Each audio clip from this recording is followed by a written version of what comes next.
여러분, 안녕하세요. 오늘은 조금 불편한 이야기를 꺼내보려고 합니다. 여러분, 혹시 S&P 500 ETF 계좌 열어보신 적 있으신가요? 그럼 이제 질문 하나 드릴게요. 언제 파실 건가요?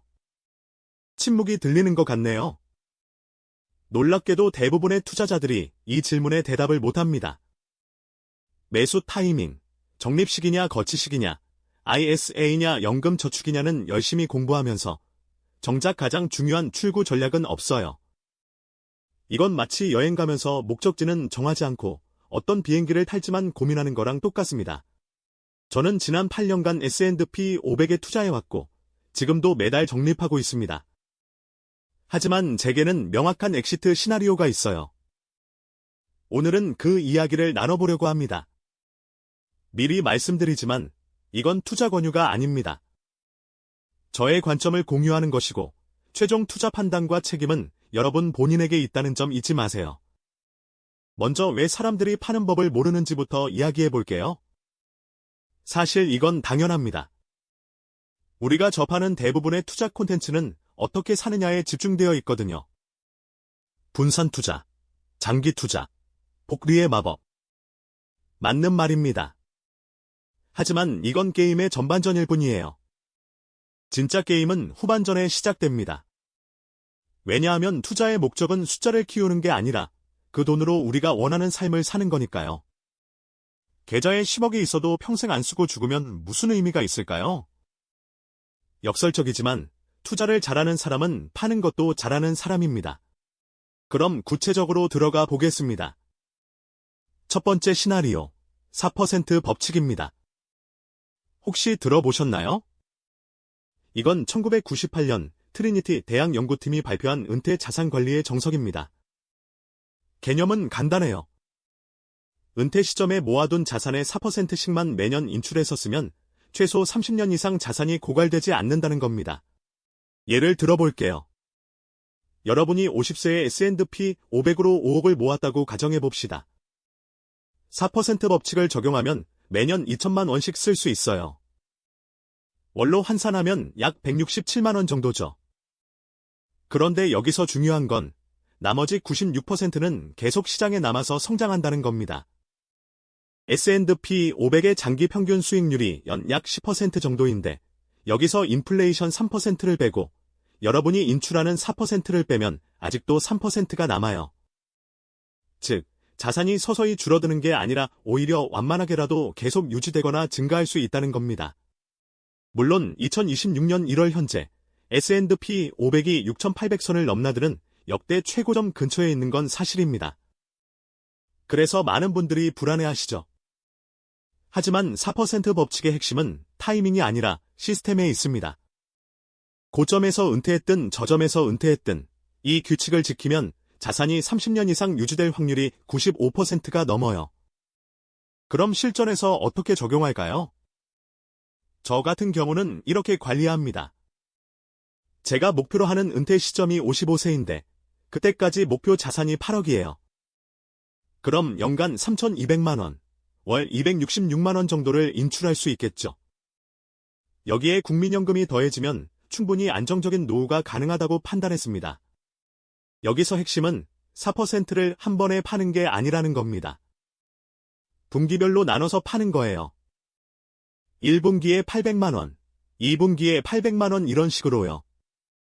왜냐하면 시장이 폭락했을 때 팔면 손해니까 타이밍을 분산하는 겁니다. 이것도 일종의 분할 매도 전략이죠. 두 번째 시나리오, 리밸런싱입니다. 이건 조금 더 능동적인 전략이에요. 리밸런싱이란 원래 자산 배분 비율을 다시 맞추는 걸 의미합니다.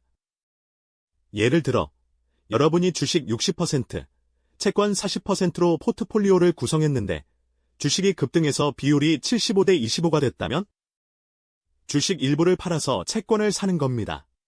왜 이게 중요할까요? 단순해 보이지만 이게 장기 수익률에 엄청난 영향을 미칩니다. 2000년 닷컴 버블 때를 생각해보세요. 당시 나스닥은 5,000포인트를 찍었다가 1,100포인트까지 폭락했습니다. 만약 그때 고점에서 리밸런싱을 했던 사람은 추가 손실을 피할 수 있었겠죠. 저는 매년 1월 1일을 기준으로 제 포트폴리오를 점검합니다. 현재 제 자산 배분 목표는 S&P 500 70%, 미국 채권 ETF 20%, 현금 10%예요. 만약 S&P 500이 과열되어서 비중이 80%를 넘어가면 일부를 매도해서 채권이나 현금 비중을 높입니다. 2024년 말에 실제로 이런 상황이 왔었어요. S&P 500이 연초 대비 23% 이상 올랐거든요. 저는 12월에 약 15% 정도를 매도하고 채권 비중을 늘렸습니다. 물론 그 후에도 지수는 더 올랐죠. 하지만 후회하지 않습니다. 왜냐하면 저는 최고점을 맞추려는 게 아니라 위험을 관리하려는 거니까요. 여기서 많은 분들이 오해하시는 게 있어요. 그럼 고점에서 다 팔고 저점에서 다시 사면 되는 거 아니야? 이론적으로는 맞습니다. 하지만 현실에서는 불가능에 가까워요. 아무도 고점과 저점을 정확히 알 수 없으니까요. 리밸런싱은 그래서 완벽한 타이밍이 아니라 합리적인 타이밍을 추구하는 겁니다. 세 번째, 그리고 가장 중요한 것, 구체적인 목표 설정입니다. 여러분, 왜 투자하세요? 부자가 되고 싶어서요. 좋습니다. 그런데 부자가 뭔가요?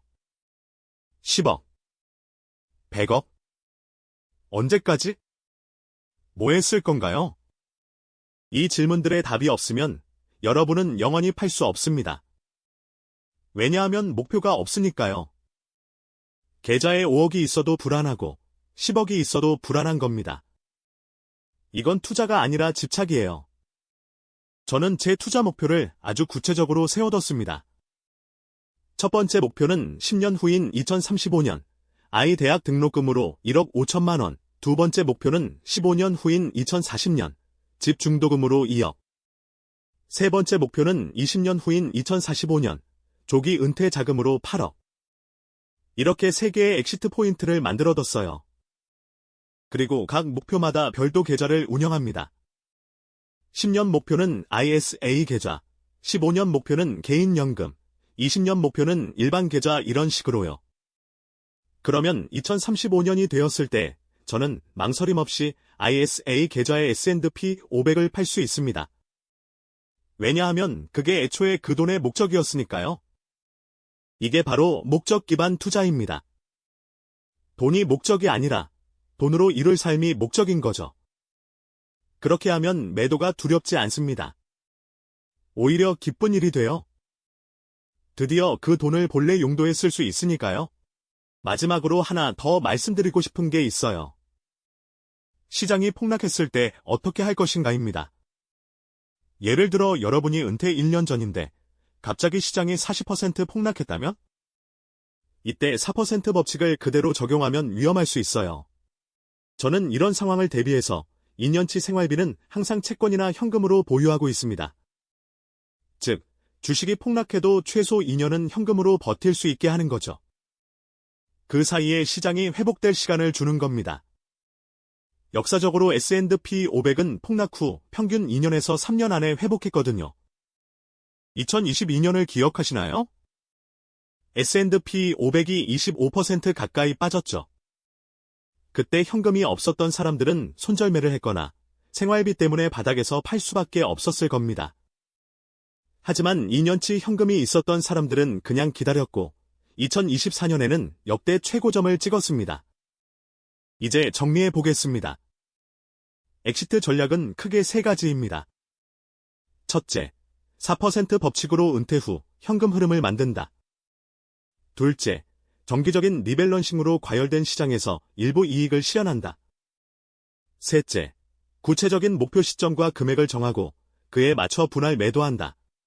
그리고 이 모든 것의 기반에는 2년치 생활비 현금 확보라는 안전장치가 깔려 있어야 합니다. 이게 있으면 어떤 폭락장에서도 여러분은 흔들리지 않을 수 있어요. 여러분, 투자는 돈을 모으는 게임이 아닙니다. 돈으로 우리가 원하는 삶을 사는 게임이에요. 계좌 숫자가 늘어나는 걸 보는 게 행복의 전부라면 그건 투자가 아니라 중독입니다. 진짜 성공적인 투자자는 적절한 시점에 적절한 금액을 인출해서 가족 여행도 가고, 내 집도 마련하고, 편안한 노후도 준비하는 사람입니다. S&P 500은 훌륭한 투자처입니다. 하지만 그건 수단이지 목적이 아니에요. 여러분의 목적이 뭔지 먼저 정하세요. 그러면 언제 팔아야 할지도 자연스럽게 보일 겁니다. 오늘 영상이 도움이 되셨다면 구독과 좋아요 부탁드리고요. 댓글로 여러분의 엑시트 전략도 공유해 주시면 감사하겠습니다.